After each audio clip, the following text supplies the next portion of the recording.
Hello all, epic daily by ശ്രീയുടെ പുതിയൊരു വീഡിയോയിലേക്ക് അവർക്കും സ്വാഗതം. ഇത് ദീപാവലി പ്രമാണിച്ച് മക്കളുടെ സ്കൂളിൽ രാമായണം സ്കിറ്റിലേക്ക് വേണ്ടിയിട്ടുള്ള ജടായു കോസ്റ്റ്യൂമായിരുന്നു.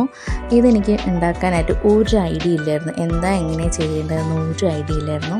ഒരു റെഫറൻസ് പിക്ചറോ ഒന്നും ഉണ്ടായിരുന്നില്ല. പിന്നെ ഓൺലൈനിൽ ഞാൻ ഒരുപാട് നോക്കി എങ്ങനെയാണ് അത് വാങ്ങാനായിട്ട്, ഓൺലൈനായിട്ട് ഷോപ്പ് ചെയ്യാനായിട്ട്. പക്ഷെ പറ്റിയിട്ടുണ്ടായിരുന്നില്ല, കാരണം നല്ല വിലയുണ്ടായിരുന്നു. ഒരൊറ്റ യൂസിന് വേണ്ടിയിട്ട് ഇത്രയും വില കൊടുത്ത് വാങ്ങേണ്ട കാര്യമില്ല എന്ന് തോന്നിയിട്ട് പിന്നെ ഞാനൊരു 100 രൂപ മുടക്കിയിട്ട് ഒരു 4 ചാർട്ട് പേപ്പർ അങ്ങ് വാങ്ങിയിട്ട് ജസ്റ്റ് ഇങ്ങനെ ഉണ്ടാക്കി. പക്ഷേ ഒരു ഐഡിയ ഇല്ലായിരുന്നു കേട്ടോ, ഇതൊക്കെ ഫെദർ എങ്ങനെ ഉണ്ടാക്കുന്നോ അത് വിങ്സ് എങ്ങനെ ഉണ്ടാക്കുന്നോ ഒന്നും എനിക്ക് ഐഡിയ ഉണ്ടായിരുന്നില്ല. ചുമ്മാ ഒരു ഊഹത്തിന് എടുത്ത് വെട്ടി അങ്ങ് ഉണ്ടാക്കി. അതുകൊണ്ട് എനിക്കൊരു കോൺഫിഡൻ്റ് ഇല്ലാത്തതുകൊണ്ട് മാത്രമാണ് ഞാൻ തുടക്കത്തിൽ എങ്ങനെയാണ് വെട്ടുന്നതെന്ന് പോലും ഒരു വീഡിയോ എടുക്കാൻ പറ്റിയിട്ടുണ്ടായിരുന്നില്ല. ഒരു കോൺഫിഡൻ്റ് ഇല്ലായിരുന്നു ശരിക്കും പറഞ്ഞ്. പിന്നെ എന്തൊക്കെയോ വെച്ചൊക്കെ ഒട്ടിച്ചിട്ടുണ്ടായിരുന്നു. അപ്പോൾ ചേട്ടൻ, ഞാനിത് വീഡിയോ എടുക്കണ കണ്ടിട്ടുണ്ട്, ചേട്ടൻ ഇടയ്ക്ക് വന്നിട്ട് എന്നെ കളിയാക്കുന്നുണ്ടായിരുന്നു. ഞാൻ പിന്നെ നമുക്കങ്ങനെയാണല്ലോ, ഒരാൾ കളിയാക്കുന്നുണ്ട്, പ്രത്യേകിച്ച് നമ്മൾ കെട്ടിയന്മാർ നമ്മളെ കളിയാക്കുന്നുണ്ട് എന്ന് പറയുമ്പോഴത്തേക്കും നമുക്കൊരിതാണല്ലോ, എന്നാൽ ചെയ്ത് കാണിച്ചിട്ടുണ്ട് പരിപാടി. അങ്ങനെ എന്തായാലും ഉണ്ടാക്കി വന്നു. ഫൈനൽ റിസൾട്ട് എന്തായാലും അടിപൊളിയായിരുന്നു.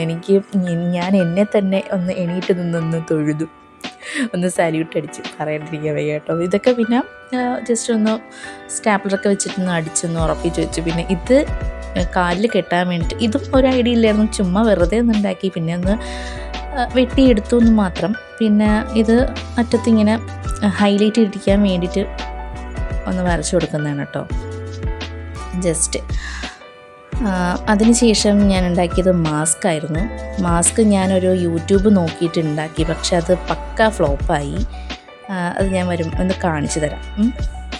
ഇത് രണ്ടാമത് ഞാൻ ഉണ്ടാക്കിയതാണ്. ഇതിലും എനിക്ക് വലിയ കോൺഫിഡൻ്റ് ഇല്ലായിരുന്നു. ഇത് കോൺഫിഡൻ്റ് ഒന്നും അല്ല, ഇത് വെച്ചാൽ എങ്ങനെ ഇരിക്കും, ഇത് ശരിക്കും നമ്മളെ ഈഗിളിൻ്റെ ഫേസായിട്ട് വരുമോ എന്നൊക്കെ ഇതായിരുന്നു ഞാൻ ഉണ്ടാക്കിയത്. പക്ഷെ അത് ഫ്ലോപ്പായി, പൊട്ടിപ്പോയി. പക്ഷെ അത് ചെറുതായിരുന്നു, ആക്ച്വലി ഇത് വലുതായിരുന്നു. ശരിക്കും പറഞ്ഞാൽ കറക്റ്റ് സ്യൂട്ടായിരുന്നു.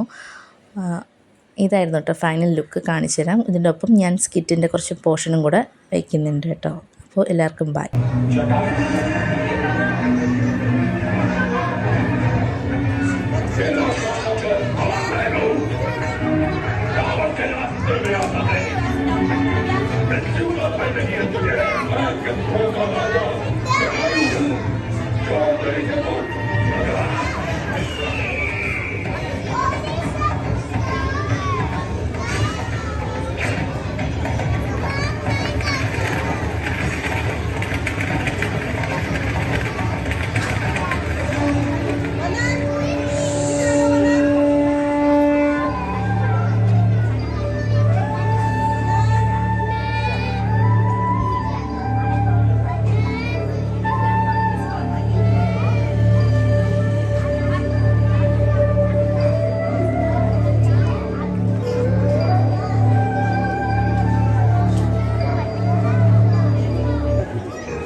वानरों की नगरी किष्किंधा।